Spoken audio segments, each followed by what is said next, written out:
YouTube, what's up? It's AD with US Squads. I hope you're enjoying your day. Today we're talking about weapons lights, we're talking about flashlights, we're talking about glorified flashlights that mount onto your firearms. And in particular, we're talking about SureFire's X300 Ultra. This is kind of one of their top-end weapons lights that are made to adapt to a pistol primarily, but you can definitely mount that onto a rifle. I'm going to talk about that more in just a moment. But what makes this thing so awesome? Small, compact, and 500 freaking lumens. That is ridiculously bright. And here's the picture of it mounted onto a pistol. I think it's just a 1911, maybe a Kimber or something, I don't know. But yeah, this is pretty much it. Small compact package, LED output. The cool thing about LED versus the just regular flashlight bulb is LEDs pretty much last a lifetime. They don't burn out. So that's always a plus, right? And they're very energy efficient. So, you know, here's their little tagline, world's finest illumination tools. I agree with them. They make very good stuff. It takes two CR123 lithium batteries that are included. Single output. That means it doesn't, that 500 lumen is the only output it does. So bright as balls, okay? 4 ounces, very light. Length, little under 4 inches. It is weather resistant, and it has an LED lighting source, whatever you want to call it. LED, not incandescent, I think is the word. And then an aluminum body, which is mil-spec anodized. On this side, 500 lumens. Runtime, tactical runtime is 1.5 hours, and I'd imagine that tactical runtime maybe is 1.5 hours straight. So yeah, it does chew up batteries pretty quick, but keep in mind at 500 lumens that would chew up batteries pretty quick. So let's see what's in the box. Let's get to it. I'm going to try to keep this video under 10 minutes because you guys got shit to do, right? So inside the box, looks like we have our flashlight, 2 CR123 batteries, and various adapters and Allen key kits to change out the mounting options. Inside the paperwork is such as the user manual, okay, a SureFire sticker, a don't use knockoff batteries, okay, or cheap batteries. You can blow up your flashlight. They're just trying to sell their batteries. Yeah, buy SureFire batteries, only $1.88 each. Yeah, well, it is capitalism. You gotta sell, right? And then different flashlights they sell. And here's a flashlight I have to do a review on, the 6PX Pro dual output 320 lumen flashlight. That's a very cool flashlight. I actually own that one too. Haven't done a review video on it, I don't think, as of yet. So inside there's just this clear cover. Get rid of that. The mounting, various options to mount different, and they sell a bunch of other accessories for this particular flashlight, like a pressure switch, and you know, if you have a Beretta, it has a mounting system for, you know, various handguns that may not have the rails you need. Here's the 2 CR123 batteries that are included, which you'll need both of those, and then simply the flashlight. And this is sweet. This is all machine. This is all metal. Everything. The LED. The mounting system, and you use these Allen keys to switch out the mounting system, but this is just going to go on a Glock, and it's preset for a Glock. I haven't really mounted on anything else but a Glock. Actually, I'll take that back. I did mount this on a FNP 45 Tactical, and it mounted just fine also.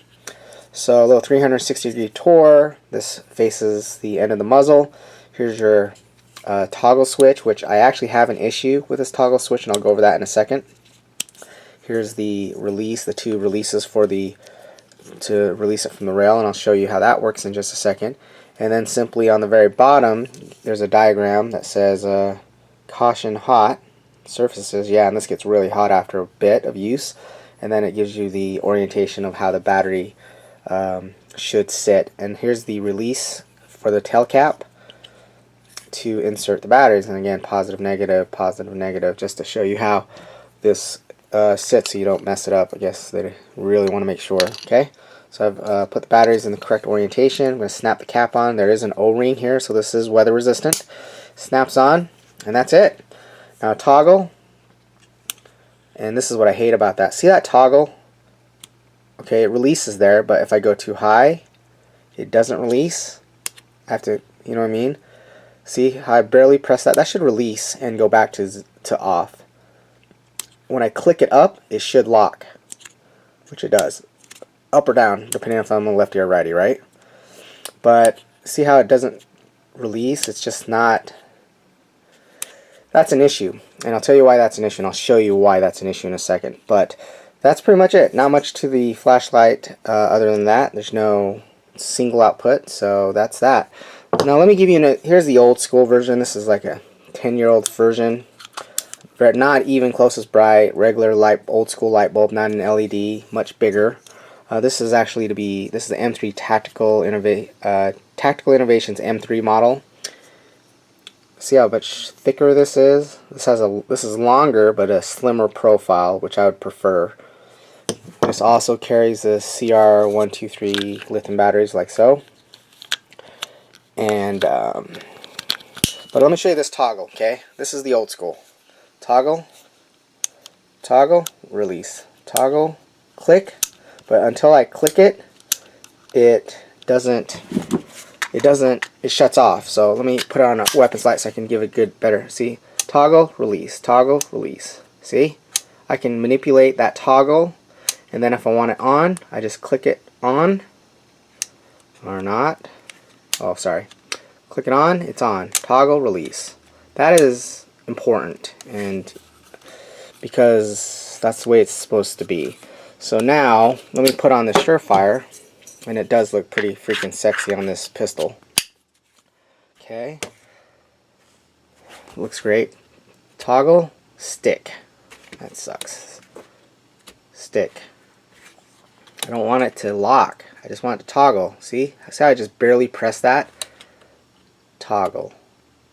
I want this to reset. I want it to go back to its starting point. Now if I click it up, or click it down and I lock it, sure, I want it to stay on. Lock. Perfect. Toggle. Toggle. It's not releasing. That pisses me off, and I am going to write an email to SureFire to see if they can give me a solution. Maybe I'll put a little oil in there. I don't know. It's just sticky. This should release. Alright, so that's pretty much it. So you press both of these little slides down and push forward, and it should release from the rail as I hit the tripod, sorry. And that's that. Okay, here's another problem I have. And this is a design flaw, or I can give them a design improvement, a suggestion for an improvement. So, okay. What they should have is a kill switch, a lock switch. So when you travel with this particular unit or pack it with your firearm, it can't accidentally be toggled on. Now let me give you an example. Okay, I'm going to a shooting match or a night shooting match where I would need my illumination device. I pack it into my bag and I throw some gear on it. That gear depresses this little toggle switch, and all of a sudden inside my bag this thing is actuated and on. As it heats up, it not only like melts anything that's by this assembly because it's so hot, but when I get to my destination, the batteries are dead because it's been on for an hour and a half. That sucks. Okay? All you have to do is initiate a kill switch in here, which doesn't exist in this model. It doesn't exist in this model. I've killed this one and melted stuff with this one. This one's not even, it's 1/3 the power of this. Okay? Hate it. Such an easy solution. And they have kill switch on their other devices, but not this thing. And this is like $300, man. This is a really an engineering. It's a great piece of engineering, and great. It's a great little light. Other than the toggle switch being a little sticky, which I will be able to resolve, I'm sure. See, that's stupid. Lock it, yeah. Toggle, go back to 0. Yeah, that's just annoying. Okay, so aside from this, let me give you the pros and cons real quick. Pros. Ultra bright, 500 lumens, awesome. Pros. Super low profile, super slick, super slim, mounts perfect. SureFire quality, LED superpower. Cons: 1.5 hours of runtime. Can't help it. It's so bright. How can you power that for longer than an hour and a half? Con: no kill switch. Con: the toggle's not working correctly. For a $300 light, I would suspect this to be much more functional. And I'm going to drop a little oil in there, see if that helps. But that really is bugging me. And then, other than that, that's it. So, I give this a 1 thumbs up, not a 2 thumbs up or a 3 thumbs up. I give it a 1 thumbs up because the design, the brightness is amazing, the design is amazing, but I can't give it 2 thumbs up because that toggle switch does not work right. And these guys should be smart enough to throw a kill switch on this freaking light. Trust me, it's an issue that is always a problem, because when you store your handgun, you're dropping it into a range bag. You have gear that's putting pressure on it. All it takes is that. That's all it takes, is something to lay on your weapons light incorrectly on your range bag, and all of a sudden you're actuating your light, and that's an issue, right? Okay, so that's it. That's 12 minutes or less. Hope this review helped in your decision making. And you know, in all fairness, I'm going to drop a little oil. I've read the manual a few times to see if there's a solution to my problem as far as sticky toggle switch. And so what I'm going to do is I am going to drop a little oil in this and see if that resolved this issue. I'm going to do that right now and then come back for the last 10 seconds to see if that helped. Be back in a sec. Okay, I've dropped some CLP in there, and I'm actually took the batteries out, and I'm just working this toggle switch back and forth like 100 times to see if it loosens this up so it's not so sticky. So I'm not doing it obviously with the batteries in, because I don't want to, I don't know, just trip out the electronics by doing this off and on, off and on. So I've done this for a minute. I put some CLP here at the contacts point, and as you can see, this toggle switch still does not reset. So I basically want to be able to, you know, aim down my sights, toggle it on, and then let it reset itself when I don't need the light. So this is a big deal because, you know, I like to be able to toggle it and release it. See how that does that? That's important. I can't get this to do that. It's pissing me off. Okay, I'll write an email to SureFire again. The last time I wrote them an email, it was to talk to them about their 60-round magazine, which was not awesome. You know, I'll put a link down here on that just so you guys can check that out if you're interested. Overall, I'm really happy with SureFire. It's just these little glitches are super irritating, and so if I can't resolve this, I'll sell this, because I only keep stuff that works. I don't care how cool it looks, feels, whatever. If it's not functional, I don't want it. You guys enjoy your day. Subscribe, comments, share with your friends, and any questions or comments, drop a line below. Thanks, guys. Goodbye.